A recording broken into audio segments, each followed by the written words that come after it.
A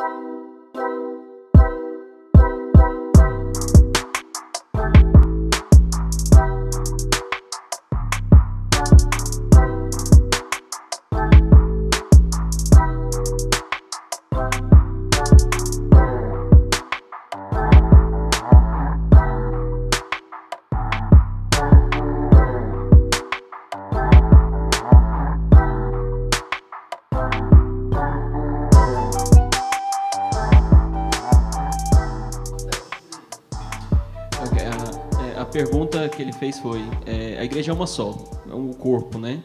Então, porque desde a igreja primitiva existem igrejas, né? E não uma igreja só. E um exemplo é as 7 cartas, as cartas de Cristo às igrejas, né? Que está em Apocalipse.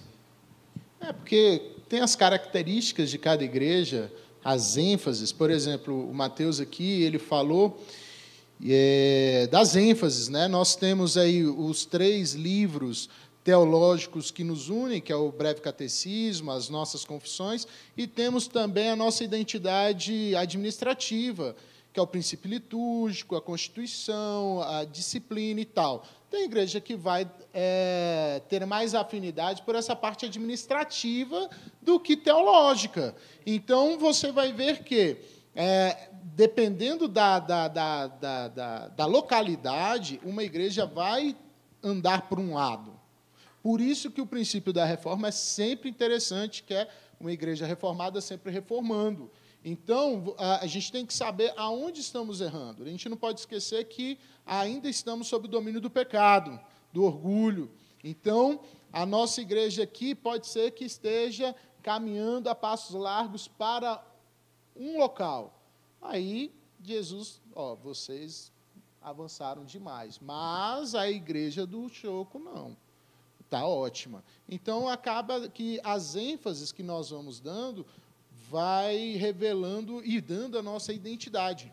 E ali, aquele de Apocalipse, por exemplo, é um bom exemplo dessa divisão denominacional por região geográfica, né? Eram 7 igrejas da Ásia Menor, cada uma delas realmente numa região diferente. Então, quando João escreve a Esmirna, ou Laodiceia, ou Pérgamo, ele não está se referindo a uma denominação, mas ao conjunto de crentes da região de Pérgamo, de Laodiceia, de Esmirna. E entre eles também haviam grupos menores, mas ele escreve aquela igreja, como o Chicão explicou muito bem, pelas características espirituais nas quais ou eles estão se sobressaindo positivamente, ou eles estão vacilando, né? Então, cada igreja, em cada região, tem demandas, características, heresias particulares que eles estão lidando.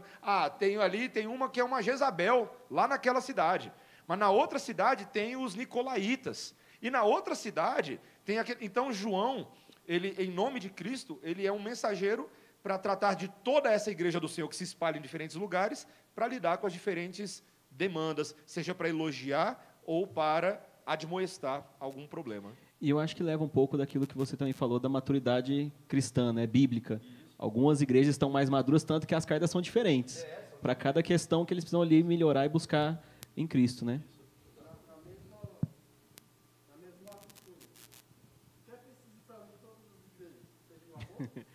O que é preciso para unir todas as igrejas? Seria o amor? Oh, meu irmão, que coisa maravilhosa essa pergunta, né? Se você tiver a resposta, avisa aí para a gente. Aí que...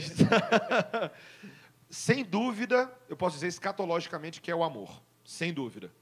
Porque o céu é a resposta daquilo que nós ainda não vamos desfrutar de maneira perfeita aqui, mas no céu, sem sombra de dúvida, nós não teremos uma divisão teológica, porque o amor de Cristo aperfeiçoado em todos nós, de forma final, cabal e consumada, é aquilo que nos unirá. Mas eu vou fazer uma afirmação estranha, tá? Posso fazer uma afirmação estranha? Pode. Eu não estou dizendo que no céu, Cuidado. por mais que é estranha, mas ela não é herética, tá? Eu não estou falando que no céu, por mais que nós sejamos perfeitamente um, que nós não teremos, veja bem, hein, alguns tipos de divisões nos céus. Porque, veja, o céu, ele é um governo de Cristo sobre uma nação gigantesca de crentes de todas as eras, de todos os lugares. Só que o céu não é assim que vai estar todo mundo num lugar, aqui, o tempo inteiro, na mesma presença o tempo todo. Não. Nós, pela eternidade, pelos séculos, nós governaremos a nova criação que Cristo vai estabelecer, que vai ter um espalhamento de ordem cósmica aqui eu não vou especular onde eu não sei, mas talvez até interplanetária, talvez, tá? Isso é multiforme, né? É multiforme. Então, ou seja, pode até ser que lá no céu a gente não vai ter mais divisão denominacional, teológica, nada disso. Mas pode continuar sendo que o Chicão vai ser pastor em Marte, o André em Vênus e o Silas em Netuno, entendeu? Então, assim, é uma brincadeira, mas é porque realmente nós continuaremos governando sobre o universo, adorando a Deus em diferentes lugares e, de uma certa maneira também, ao mesmo tempo, em Cristo, da maneira como Cristo quiser estiver se revelando a cada um de nós. Então é só isso. É um pouquinho estranho. Nós tivemos uma pequena queda aí na transmissão, mas já estamos de volta. Seguimos com a mesa redonda. As que a gente falou ficaram offline. Graças a Deus, as heresias do Chicão ficaram de fora. Agora, uma coisa que tem afetado a igreja, que eu tenho visto, é o seguinte: o mau uso da internet, do Twitter, do Instagram, das caixinhas de perguntas, e você ser pastoreado por essas caixinhas, trazendo uma doutrina dessas pessoas que muitos pastores nem de igrejas estão, e você acaba absorvendo isso, adere isso como teologia, traz para a igreja, acaba dividindo isso. Segura-se então, Chicão, que a próxima pergunta vai bem em cima disso aí, que aí você já continua. Segura o braço aí. Então, a pergunta é: nós vivemos hoje num tempo com diversos estímulos, diversas informações, e, consequentemente, formam-se diversas variedades de até tribos dentro da própria igreja, né? Com pensamentos muito diferentes ou até similares em certos pontos, mas extremamente divergentes em outros. De forma prática, como que nós podemos influenciar e desenvolver uma união com afinidade dentro desse contexto? Isso aí é concurso? É cabuloso. Prova aqui, de presbitério, né? Bem, eu não sei lá, mas vamos nessa. Olha só, então, eu acho que nós não acreditamos nas doutrinas, essa é a verdade. Por exemplo, aqui em 1 João, nós somos orientados que temos a unção do Espírito e ele nos ensina. Quanto de nós realmente nos debruçamos na palavra de Deus a fim de compreender e praticar aquilo que nós gastamos tempo com a palavra de Deus? Então, eu acho que há muitas dificuldades que enfrentamos está na nossa falta de credibilidade. Por exemplo, o Gordon Clark, ele vai dizer o seguinte: por que Paulo matava cristãos? Porque a expressão estava correta, Jesus é o Senhor. Só que ele não confiava naquilo ali. O Senhor era outro. O que acabou, o que faz com que o interruptor de Paulo muda? Quando ele começa a confiar que Jesus é o Senhor, ele se submete. Mas ele entendia, por isso que então Paulo ia lá, não. Ele não é o Senhor. Ele não se submetia à verdade expressa naquela palavra. Então, o que acaba é que nós temos um arsenal bíblico, nós temos o poder do Espírito que é derramado em nós. O fato é que nós não acreditamos. Quando a gente olha para tal dos avivamentos, a gente acha que o avivamento vai acontecer com a nossa vinda melancólica à igreja. Quando, na verdade, o eco de Gênesis ainda ecoa dizendo que nós temos que domar todas as coisas. Quer ver uma coisa que eu acho estranhíssima? Nós temos que orar pelos nossos governantes, não tenho problema com isso. Mas agora, orar para que o governante venha agir segundo o coração de Deus, enquanto eu, cristão, não estou me submetendo para ir lá e ser um bom político. Então, eu acho isso muito estranho.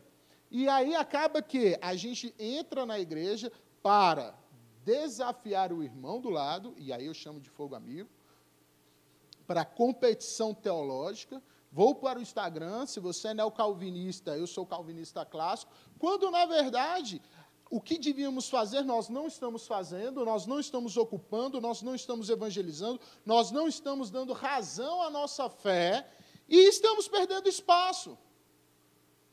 E isso faz com que as divisões aconteçam ainda mais de forma negativa dentro da igreja. né? Então, de novo, eu acho que falta a gente acreditar naquilo que nós temos. Se temos a unção, o Espírito Santo está em nós, o poder procede dele, como ele procede do Pai e do Espírito, e ele vai nos ensinar, então, à medida que eu for aprendendo, eu tenho que ir aplicando, eu tenho que... Lá em Aruanã aconteceu um caso muito legal. Tinha uma menina que ela era depressiva. Ela luta com depressão, casada e tal. E aí, cara, ela não queria mais trabalhar. Cara, eu falei, minha filha, depois de uma pregação sobre isso, mais ou menos, aí eu falei assim, minha filha, você sabe quem é teu pai? Ela, não, é o Criador. Sabe quem é você? Criativa. Saia dessa situação e vai tomar a cidade de Aruanã. Hoje, ela é agente social da cidade. Ela acreditou no Evangelho. Ela está se levantando. Então, ela agora é um conosco. Ela se levantou, ela está lutando contra os seus pecados. Então, o que falta para a igreja é acreditar na doutrina que você ouve todos os dias aqui. Mas o que nós preferimos? Não acreditar nas doutrinas bíblicas, mas no pastor que está lá inventando moda na caixinha de pergunta, te dando uma resposta rápida para dar um... É igual um McDonald's aquilo ali. Quanto a isso, uma coisa interessante para a gente pensar, e eu escuto isso de muitos pastores, é a necessidade da igreja começar a dar atenção e valorizar o pastor local.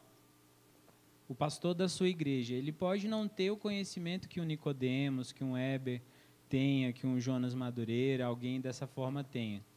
Mas Deus colocou aquela pessoa para pastorear a sua vida. Então, e ele sabe a sua rotina, ele conhece você do dia a dia. Então, essas perguntas, quando o cara responde, igual o Chicão está falando aí no Instagram, que, coloque aqui sua pergunta que eu respondo.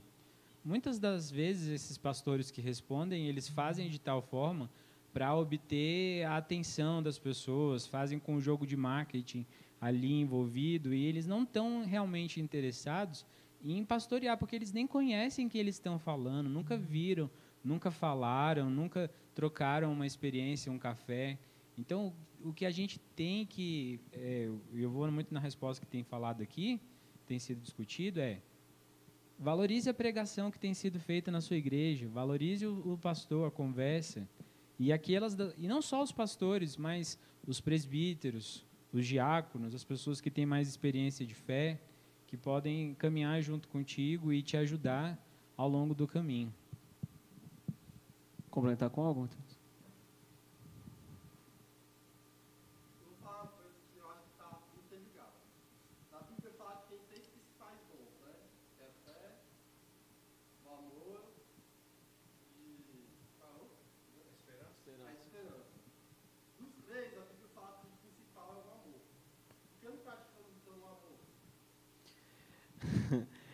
Na Bíblia fala que nós temos os 3 principais dons dentro da igreja, né? Fé, esperança e amor. E entende que o maior deles, então, é o amor, né? Está lá em Coríntios, fala bem isso aí. Por que, então, nós, como igreja, não praticamos o amor? Pode. Essa é a pergunta de $1 milhão, né? Eu acho que esse é o ponto. Essa é uma das grandes perguntas do Novo Testamento. E o apóstolo Paulo, realmente, ele dedica o capítulo 13 de 1 Coríntios, porque ele percebe que essa é a grande questão. Essa é a grande questão. Então, é a pergunta que a gente faz para a gente hoje, e é a pergunta que Paulo estava falando para eles. Quando a gente estuda em teologia sistemática os atributos divinos, Deus tem vários atributos, certo? Então, Deus é, por exemplo, ele é santo, verdadeiro, bondoso, amoroso, que mais? Honesto, misericordioso, longânimo, são os atributos comunicáveis. Os atributos incomunicáveis. Eterno, Deus é eterno, independente, invisível, autoexistente, onipotente, né? Atemporal, outro exemplo, eterno, né, de fato. Aí, o Gruden, na teologia sistemática dele, ele faz um comentário interessante. Bem, eu concordo com ele nesse ponto. Ele fala que alguns desses atributos, eles, ao mesmo tempo, são atributos guarda-chuva. Eles sintetizam todos os outros atributos dentro desses atributos. E um deles é o amor. Ninguém no mundo nega de que Deus é amor. Até quem não é crente fala que Deus é amor, ainda que para ele o amor seja Deus. É um pouco diferente, tá? Não que Deus seja um Deus pessoal que ama, mas que o amor em si, como entidade, é Deus. Então, se você ama, você tem Deus. É uma heresia moderna distorcida. Porém, verdadeiramente, nós conhecemos a Deus e somos conhecidos por Deus e podemos conhecer a sua vontade por causa do amor de Deus. Por causa do amor. Foi por causa do amor de Deus para com a sua criação que ele se revelou à criação.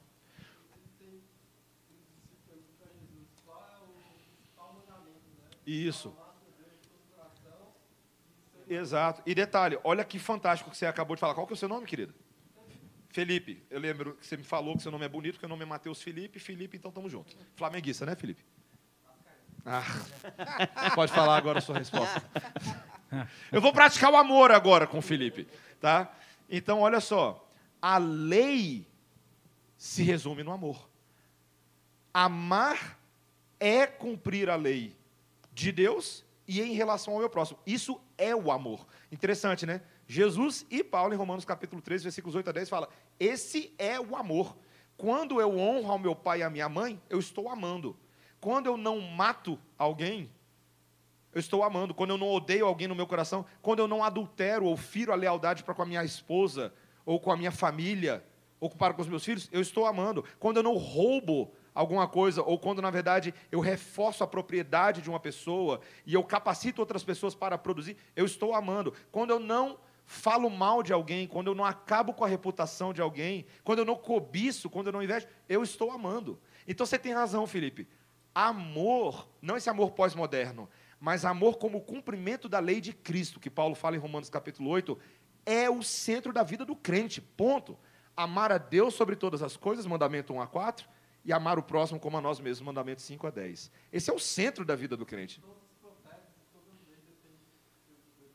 E então eu acho que a resposta é, eu preciso, pegando o gancho do que o Chicão falou antes, eu preciso não somente saber as doutrinas corretas, mas eu preciso praticá-las em serviço em favor do meu próximo. Esse é o amor de Cristo. Quando eu largo de partidarismo, quando eu largo de eu sou muito bom, sou a última Coca-Cola do deserto, e eu amo meu irmão. Eu faço o que Cristo fez. Cristo não ficou assim, João 3,16, o versículo mais famoso da Bíblia. Não está escrito lá assim, né? Porque Deus amou o mundo de tal maneira que ele ficou lá no céu, o seu Filho unigênito, e ele falou para todo mundo lá do céu, olha, eu amo vocês, hein? Ó, mas fica de boa aí, né? Eu estou amando vocês, ó. Não. Ele enviou o seu Filho unigênito. Ele deu o seu Filho unigênito para que todo aquele que nele crê não morra, não pereça, mas tenha vida eterna. O amor de Cristo por nós é que ele veio, morreu e nos ressuscitou junto com ele. Esse é o amor de Cristo. Então, o amor não é sentimento, o amor não é palavrinha fofinha, o amor é a ação redentiva e transformadora que Cristo fez por nós e deve ser o que a gente faz por outros. E Cristo falou, se vocês novo mandamento eu vos vou, que vos ameis uns aos outros como eu vos amo. Se vocês fizerem isso, o mundo ao redor de vocês vai ver isso e me conhecerá. Então, é de fato o amor que é a maior missão do crente, cumprir a lei de Cristo em relação ao mundo. Então, por isso que essa pergunta talvez seja a pergunta mais importante de todas as perguntas. Mateus, até como em 1 Coríntios 13 fala, eu acho que Paulo, principalmente aqui, quando fala como dom supremo é o amor, o que ele puxa falando disso é a maturidade que a igreja precisa ter, né?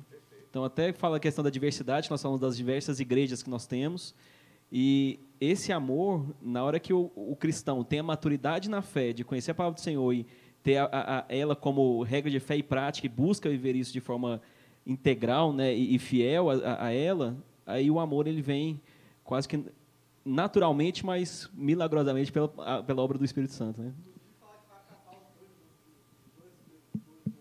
As coisas passarão, mas o amor permanece. Exatamente.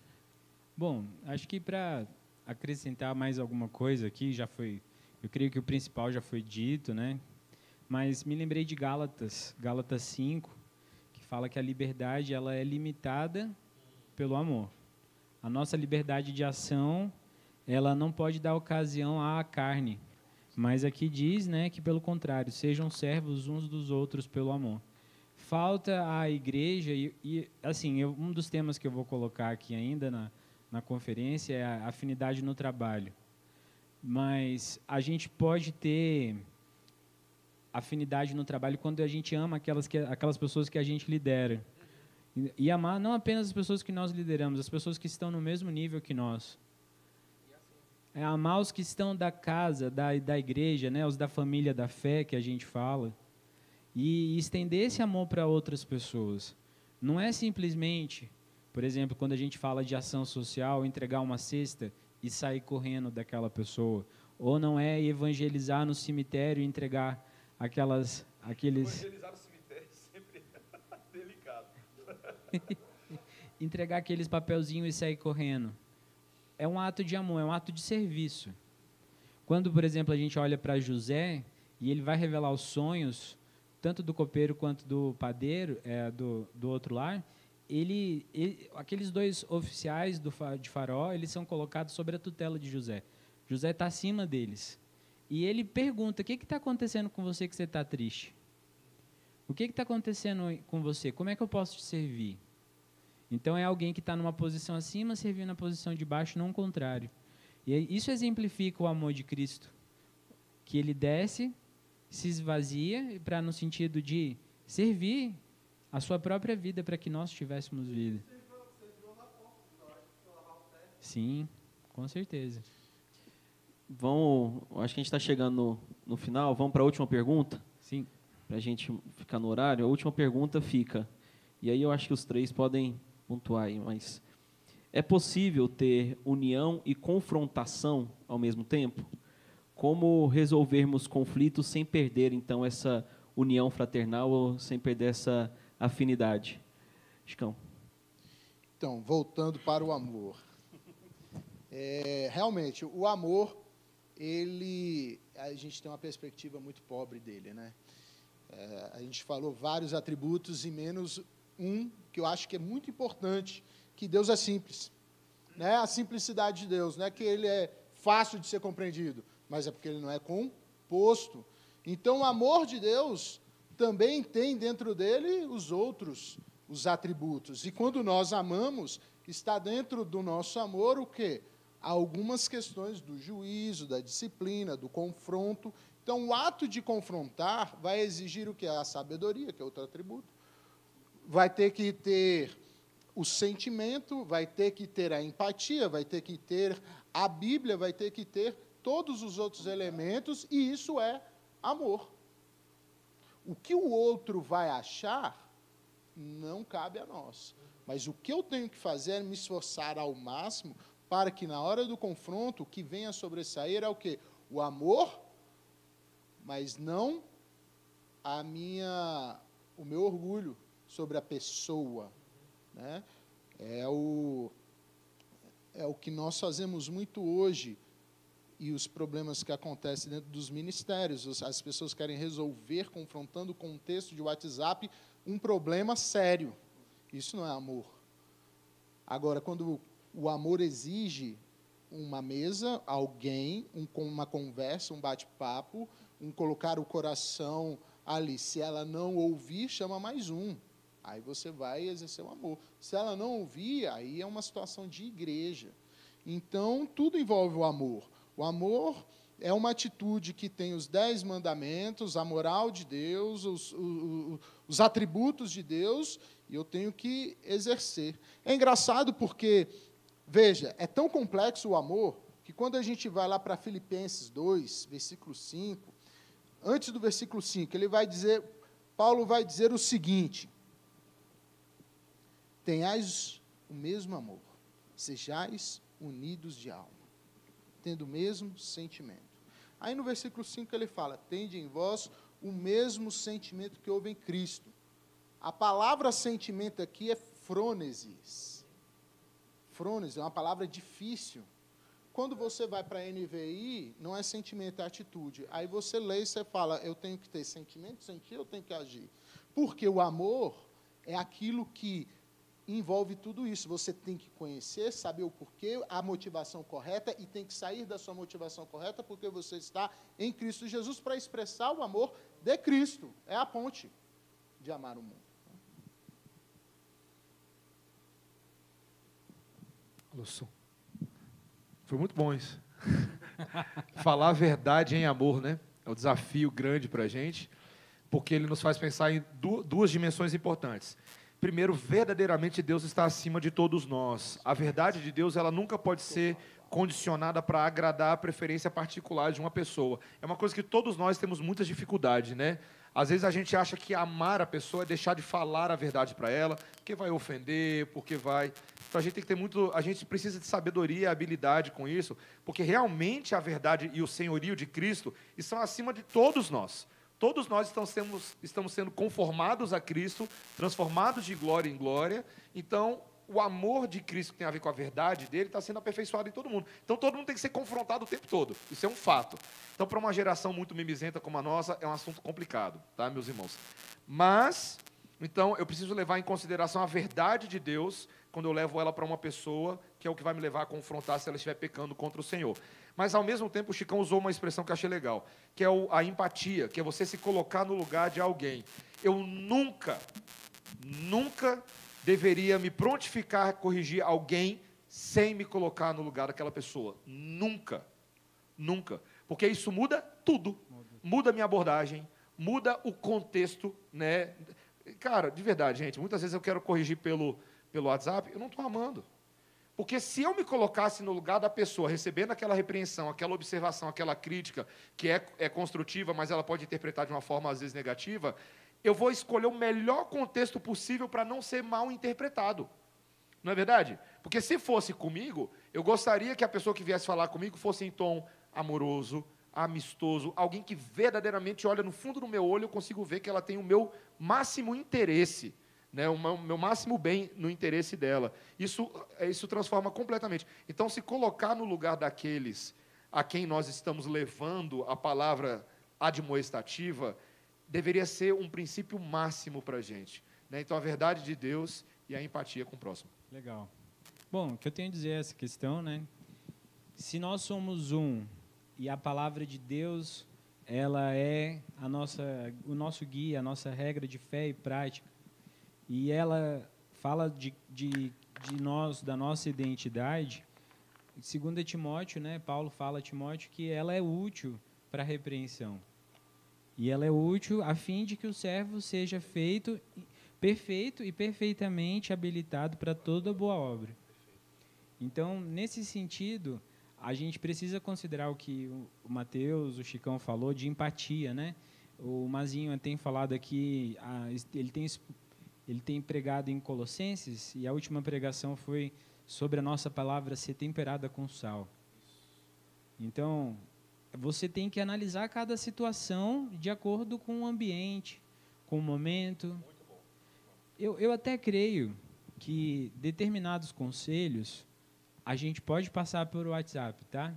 Eu vou contra vocês nesse sentido. Determinadas coisas poucas.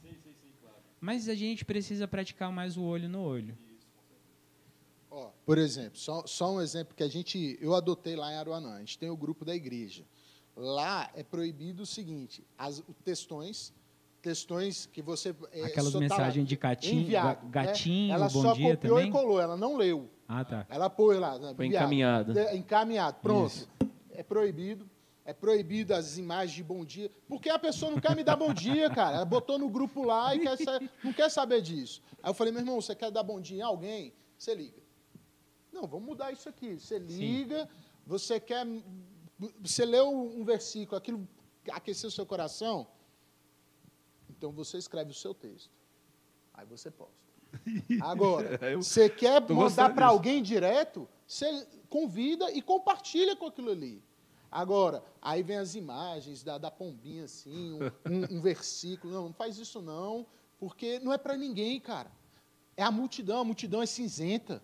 Quando Jesus vira lá em Lucas e fala para a multidão, ele está querendo separar alhos de bugalhos. Olha, quem me ama vai ter que negar a si, a família. Por quê? Ficar na multidão e você mandar uma mensagem para a multidão, você não está conversando com ninguém, cara. Você tem que estar direto, caminhar, ser o ferro que afia o ferro. Isso é bom. Aí, então, lá a gente, assim, você quer mandar o texto? É o seu texto. Não é o texto que você nem leu e quer mandar lá para mostrar Leu que... as 3 primeiras palavras, frases, não gostei, vai. Tá ótimo. Não. Bom, vamos encerrando a nossa mesa redonda. Vou dar aí quase que cronometrado aí uns 1 minuto para considerações finais para cada um e a gente encerra. Matheus. Eu posso começar? Pode. Gente, uma das coisas que me ocorreu aqui nessa mesa redonda é que a nossa necessidade enquanto igreja presbiteriana, creio que a maior parte de vocês aqui são, nós estarmos em maior comunhão e buscarmos, no início da fala, no início da mesa redonda, o Matheus disse que a igreja presbiteriana, uma igreja federada, é composta de igrejas diferentes. Somos diferentes, mas a gente deve estar também caminhando junto para que a gente possa crescer. Às vezes, eu via isso muito mais presente na década de 80, no início da década de 90, e depois, nos anos 2000, isso tem a cada dia diminuído, porque as igrejas têm se fechado nas suas próprias programações. E há uma necessidade da gente estar incentivando os jovens a caminharem juntos, não apenas enquanto igreja local, mas também estarem andando junto enquanto federação ou presbitério, e também quebrando esses laços só de presbitério, sínodo, e estarem caminhando junto. Essas são as minhas palavras. Chicão. Eu acho que a gente deixou de falar um negócio muito importante, que é a doutrina da comunhão dos santos. Entendeu? Então, o que eu posso deixar é, conheça, acredite nessa doutrina e aplique. Porque a comunhão dos santos é meio de graça. É a graça que vai te sustentar. Você está triste? Venha para a igreja. Acredite que aqui é a testemunha do corpo de Cristo. É o corpo de Cristo unido em Cristo. Quando Paulo fala que ele é prisioneiro no Senhor, como vimos, ele estava dentro do Senhor. Aqui são as pessoas que estão dentro do Senhor. Então, Cristo, através do seu Espírito, vai comunicar graça e sustentar a tua fé, a tua dificuldade, e você vai sair fortalecido daqui. Por isso que comunhão é importante. E nós estamos esquecendo dessa doutrina, e aí erramos aqui, porque queremos botar muletas. A gente tem que lembrar que a igreja já existe, ela já é unida, ela já é poderosa, e ela é cura. Precisamos acreditar e vir para a igreja com a perspectiva correta. E a pandemia ajudou bastante nisso aí, né? Atrapalhar isso. Matheus. Perfeito. Eu não acrescentaria nada. Eu só vou falar que se a gente quer ter afinidade uns com os outros, nós realmente precisamos estar sintonizados com o Espírito Santo. Imagina que ele é a origem do sinal de rádio e nós somos os aparelhinhos de rádio. Nós nunca vamos conseguir ter a perfeita sintonia entre nós se os nossos radinhos não estiverem sintonizados na estação correta. A gente precisa estar na frequência do Espírito. E para estar na frequência do Espírito, a gente precisa estar na palavra que o Espírito Santo inspirou infalivelmente para nós.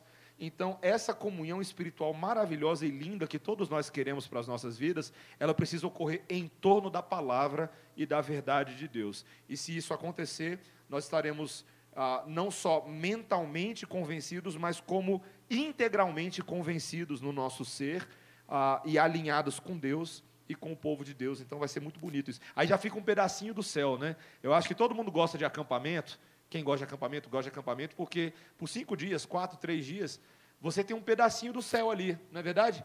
A gente não está preocupado com os problemas de fora, a gente está alinhado uns com os outros, ouvindo a mesma pregação, todo mundo junto, aí depois tem devocional, tem grupo de oração, tem futebol, e você está se alinhando.